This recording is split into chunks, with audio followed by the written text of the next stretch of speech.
This is an addenda to the life story of Alfred Cope Garrett II. It can be factored somewhere in the middle of this thing or towards the end. This is the end, though.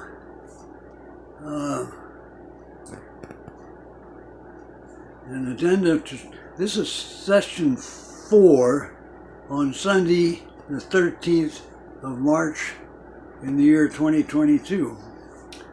And as you can see, I've had a pretty long life. God bless me for that. I wanted to talk along the lines of what my cousin and I discussed about 10 years ago. She's a girl cousin. She's 3 months younger, and we've been close throughout our lives. Her name is Suzanne. She said to me, "Copy, we're getting along in years. I think we should prepare for a graceful exit." And that resonated with me then and now. I think that I've told you about the trust. That was done created the trust. It was done about 10 years ago or so, 11, 15. That tells me that I was moving towards this period of sort of the finality of life, and that I wanted to get a jump on it. I think that there's a chance if you live long enough, and I may be pretty close to that you come to the time where you really are not independent or should have somebody watching over you and keeping things going, straighten them out. But before that period, hopefully, you can clean up your personal act. Things like today I've given away most of my library. Now, I like to read, so I'll buy more books, but not like the number that I've given away. And you start giving away things that you don't think you'll have any need for. And if you're a paper person, which I've been all my life, that's hard to do. I just got the most beautiful words from my brother. He wrote this thing. It's just a page about 1967 September, which means he was about 30 years old. But to me, they're the most beautiful words that he ever wrote to me and to others. And so I've gotten copies of them, and I'm going to send him the original back because I think his family might find this a treasure. But yes, it's the idea of winding down and trying to stay clear of giving too much load and responsibility to people who come thereafter. I was involved with my mother and father's business aspects and also as caregiver, and so I learned a little bit of that by personal experience. A mother or a father, if she's fortunate, she gets a daughter, or a daughter is in the house, because as a caregiver, I had occasion to go to support groups, and I found that most of the support groups taking care of elderly people like myself were the eldest daughter. And that was rather illuminating. It was sad for my mother and father that I was no way a feminine lady, so just had to muck through. But I do believe that we can make life a bit more comfortable for our following, succeeding generation by trying to clean up our act and let them move forward without a great load and bearing. Now, I want to tell you a little about the life that I live. As I mentioned earlier, I've lived for about 3 or 4 years by myself, in my home, which I love. I think it's one of the most beautiful spots on earth. I feel very privileged to live on this property. It's close to the road, so there is some road noise, but it's about 250 feet long and 60 feet wide. And then on its east end, it has a beautiful bay, which is about 3/4 of a mile across to the mainland. And there's a lot of wading birds and boats going hither and thither. So I feel extremely blessed to have this for a home, which I hope to depart from. That's a hope. Now, I do not cook for myself. I'm Mr. Takeout, or bring in foods that I can put in the microwave. So my eating habits could be better. And the reason I live alone, as I may have mentioned, is that my wife chose to go into a nursing home near her children and family, and I find that very comforting. Know that she now has that she feels very much at home where she's at, and that the kids are there and available for her, and her two daughters, two younger ones, are very much involved with helping her out, and that's wonderful for me and for her. I hope to see her about the 7th of June now. I said this is March 13th. That will be about 10 months after I'd seen her before. I call her most every day. I've called her once today, but didn't get through to her. So maybe I'll remember to do that after our finishing this off. Now, one of the things that has been a real good thing for me in the last couple of years, I felt at age 87 a little wobbly on my bicycle. And therefore I decided I better go to a tenant of ours in our mall that we have and see whether she could get me a tricycle and let me try that out. I rented one after my stroke for 1 month, and that gave me a feeling of independence. And so I was somewhat familiar. It took me 70 years to get back to a tricycle. So she lent me one for a couple weeks before I went north for the summer. And then I said, well, when I come back, I'll buy a secondhand one. And when I came back, I did. And it has given me just a wonderful pleasure. It may have kept me into trouble too, because it's so hard for me to ride and to walk that it's much easier for me to climb on the bicycle and go. And usually I'll go 2 or 3 miles a day. But what's fun, the most fun, is seeing my friends along the way. And that's what's interesting this last few years, is that my social life has sort of really largely come from the people that I see along my highway, and we become friends. And so I have my young group people's friends, and then I have elderly friends. And I've actually met a man when he was 81 and I was 80, and I was about 87, who is just we've become extraordinarily close.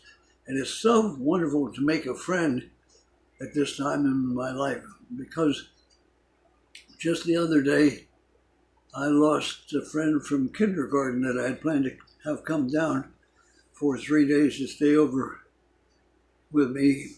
And amazingly enough, he'd called me about his wife, and she had stage 4 cancer of the lungs, and it was metastatic. And so she died within a week. I just said, keep her comfortable. And then he had a bad go with a hernia, which just came out of the blue, and the surgery didn't go well, and he died um, um, abruptly, which was just, this has been licking my wounds over this for a while, but he's a wonderful guy. We hadn't seen each other in 60 years, and then we got together about 10 years ago, and we've been having lots of fun over the years. So I cherish the time that we were given together late in life. And that's one of the fun things about being old is you get a lifelong bunch of people across the screen, some of which stick pretty much, and you continue to go on with them until we pass away. Life is simpler the way I live than it used to be. It used to be quite full and complex. Now, the simplicity gives me more time to consider the more spiritual side of things and to be open to the wonderment of God at my hand. I mean, it's such a beautiful place to live. And as I say, these friendships developing, that's just the icing on the cake. And I mentioned the mall. Many years ago, I wanted to try to build a combination commercial residential mall, and it didn't work out for the reasons that it was too early for a commercial condominium. And then the other thing is that the land wasn't quite as inviting as it might have been, because there was slight submerged land, about a quarter of an acre of submerged land that until I had it surveyed, I didn't realize was there. But this mall was begun about 1973, 72. It's a small mall, but it's been a lot of fun. We've worked, two families have worked since that time with the project. Interestingly enough, it was in the estate of one of the old-time Sarasota families of record, the Palmers. And this was a piece of land on Siesta Key near the South Bridge that was in the estate of Henri Palmer. And Henri Avenue, Palmers, the names are all around Sarasota. So I think they bought something like 10,000 acres when they came down here, at least. Bertha Palmer was the primary source for that. Anyway, so we have a bit of history in the ground we have the mall on. It's been most successful except one period with the COVID. They shut Siesta Key down. That's a very highly desirable residential visiting place. They shut the rentals down during one of the high points of the COVID, which meant that our parking lot was barren. And there was a period where they could open maybe half the time, and then some of the other tenants could not open at all, so we had to work with them during that time, and it seemed to come away pretty well for them and for us. And so now we're humming along well, and one of the joys for the mall now is that we have the next generation who take care of the maintenance of it and the management of it. And we've got a really good team there. So that's a big help for some of those older guys. I've been with it since inception. My first partner from the other family's been dead for many, many years. So his wife jumped on and came in, and she's a very capable lady. And my former wife has half of my interest, and I have the other half interest in, and we've worked well together on that.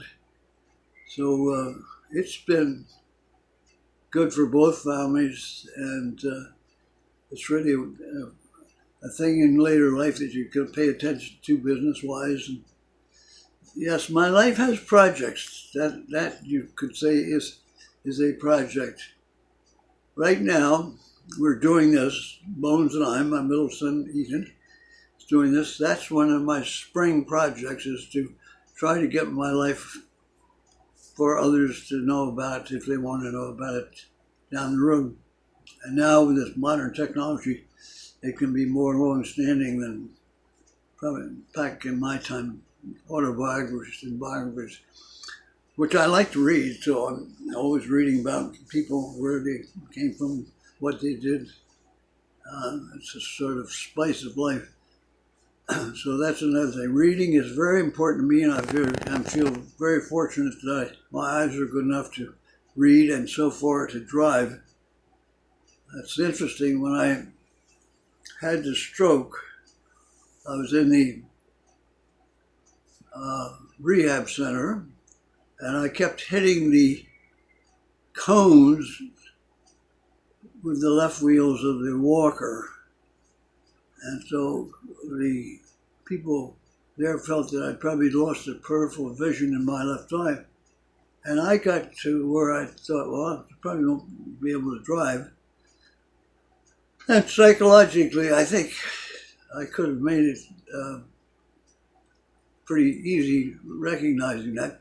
But it so happened that when the neurologist came and examined me one time, and he flashed fingers around from that eye, and he said, "You can drive." And then I said, "Well," I went to the ophthalmologist and made certain. I said, "I've had a bad stroke.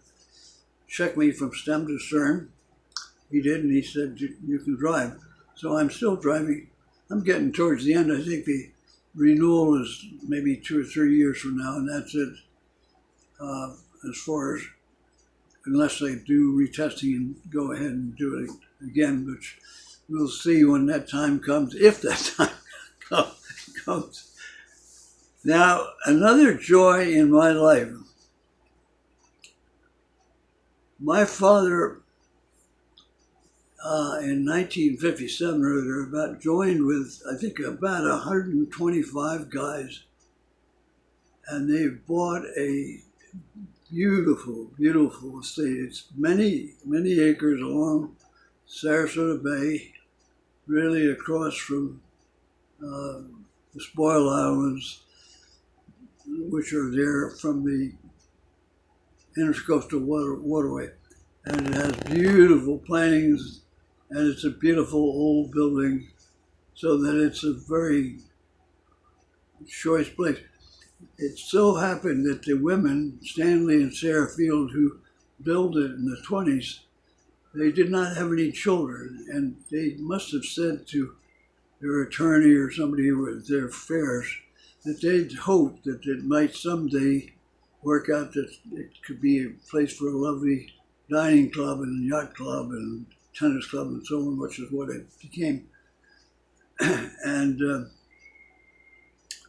at this time, not being with somebody to share much time around the house, that's another area where I can invite friends over, and I always love to see everybody that comes, because it's such a beautiful place. It's just enchanting place. So, and one of the things that I've always tried to do there is be mindful of all the people who provide service. They're sort of like family. They're different ages, and I try to get to know their first name and hear out what they came, where they come from. It's amazing. Right now, we have the head of the thing is an Armenian guy who was raised in Southeast Asia, and he's a very, very good manager, and people love him. And he happens to be a buddy of my son that's doing this work with me right today, which they're both two great guys. I like being around, but I like the kids and the people. One of them, Kenny Wedge, he was passing by when I had the stroke, and he recognized, because I normally say, "How you doing, Kenny?" You know, I didn't come up with that at that time, so he knew I was in real trouble, so he got the ambulance.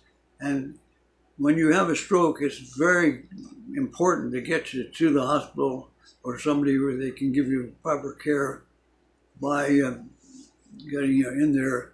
In this case, it was a hemorrhagic stroke, and they had to, with drugs, they had to stop the bleeding of the wound in my right hemisphere, about a quarter silver dollar in size, which was a potent blow.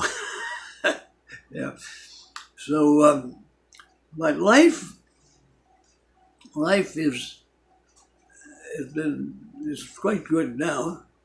I'm enjoying my friendships, and I'm enjoying reading, enjoying riding my tricycle, and sometimes here I sit out in the backyard and look at all that's going on there, and then I'm privileged to have a cabana on the Gulf of Mexico. I've had it for many years, and my boy's mother, she has half interest in it, so we use it mutually, and that is a lovely sight in itself, and walk along the beach.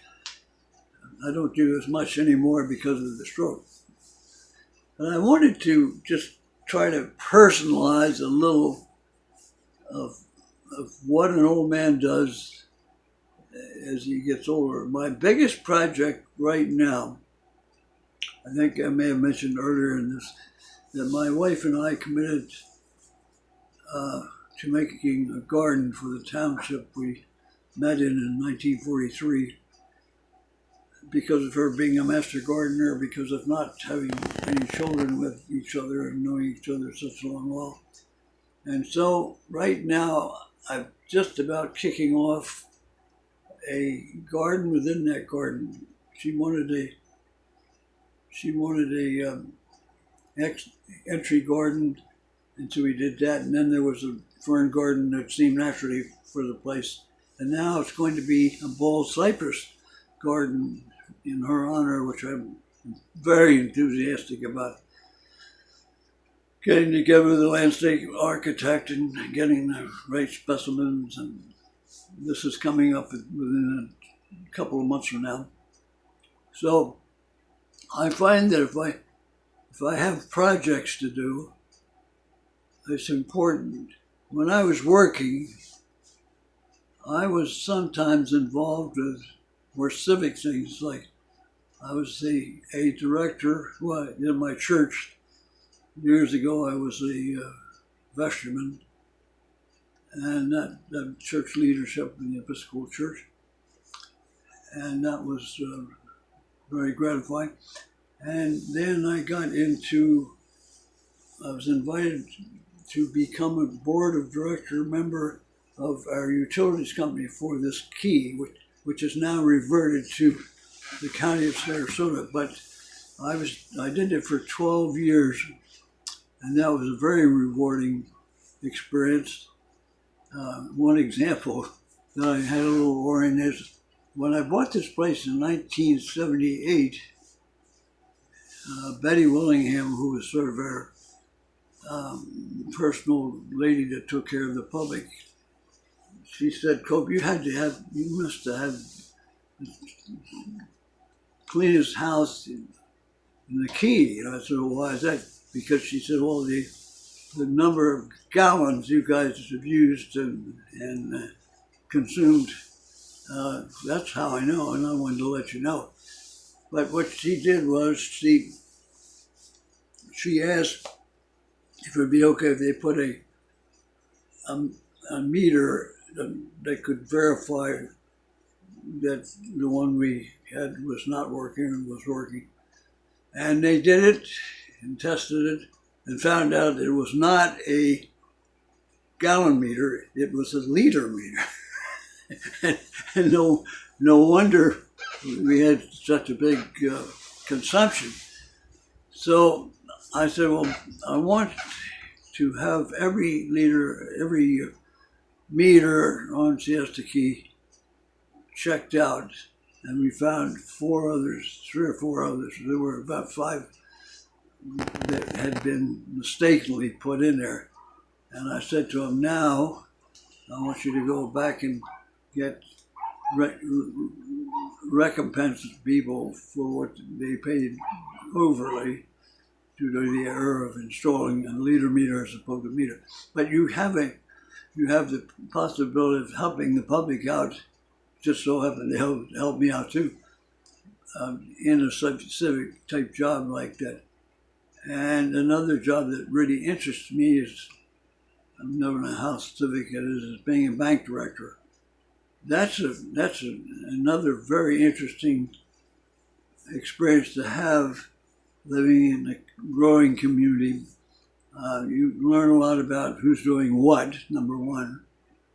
And one of the things that happened while I was on the board, and again, that was for about a dozen years, was, as a matter of fact, I say it's the only job I ever got fired from, but my fellow board members were also fired. So I'll tell you quickly what that was. It came to light through one of our board members that the holding company was getting ready to merge with our bank with another bank. And our holding company was Southwest Florida Banks, Inc., and I think this place was Landmark Banks. So anyway, we heard that it was really, it was going to be expensive for the public and for the people, the stockholders, because you have to pay out a lot of money to affect a merger like that. The big cats, they can take some money off the table. At any rate, we went to, I think, Atlanta, and just brought that up with the federal people. And they said, well, we can't help you with greed, we can only help you with fraud. So we then found one board meeting, I think it was about 1985, that all these young guys in the room running around there. And where'd they come from? Well, they were insiders. We were outsiders. They had packed the board meeting with insiders, and they summarily caused our exit. It's interesting. This is not to say that the system is broken, because people do pretty well with banking. I have no fault with banking. I think it was that plus getting on a board which is solvent. They had about $20,000 to $25,000 in architectural drawings and so on that had yet to be paid for. So I came on in a time which I didn't ask the question, but I learned. So any time after that, I wanted to find out whether the thing was solvent at least.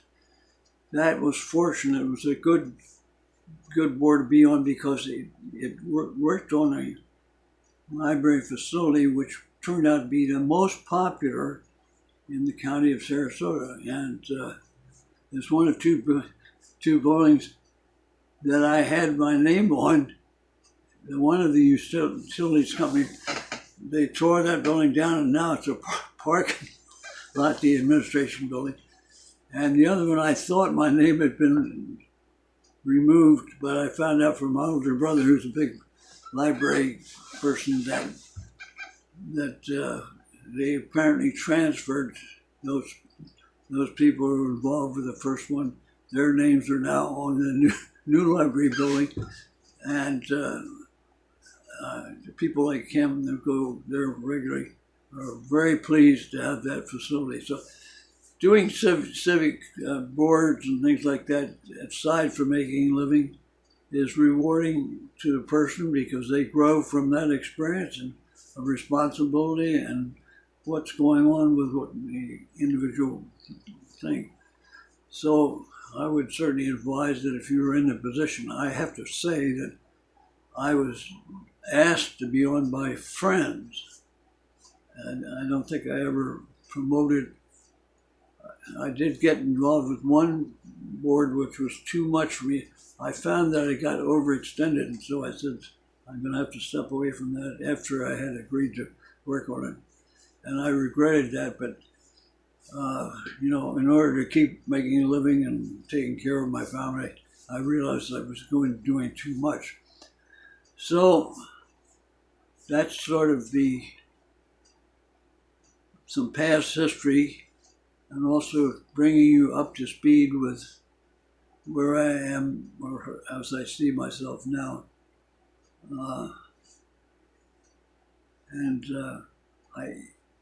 I do find that I've lost a lot of friends and classmates, and I miss their company, but that's the cycles of life that we go through.